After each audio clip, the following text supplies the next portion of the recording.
நம்ம ரஜினி சார் வழக்கமாக அவருடைய படங்களின் எஃப்டிஎஃப்எஸ் காட்சியை பார்ப்பதில்ல அப்படின்னாலுமே மற்ற முக்கியமான நடிகர்களுடைய படங்களின் எஃப்டிஎஃப்எஸ் காட்சியை பார்த்து அந்த நடிகர்களை நேரில் அழைத்து வாழ்த்துவது வழக்கமான ஒரு விஷயமாகவே வச்சிட்டு இருக்காரு.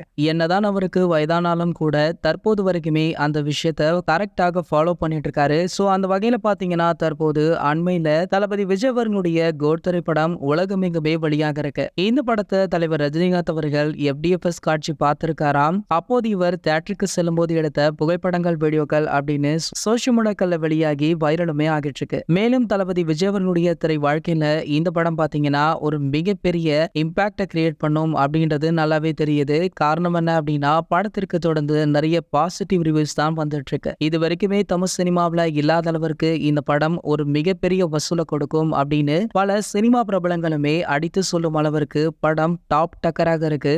சரி, ரஜினி சார் இந்த படத்தை பார்த்துட்டாரு. உங்களை யாரெல்லாம் இந்த படத்தை பார்த்தீங்க, படம் எப்படி இருக்கு அப்படின்றத கீழே உள்ள கமெண்ட் செக்ஷன்ல கமெண்ட் பண்ணிடுங்க.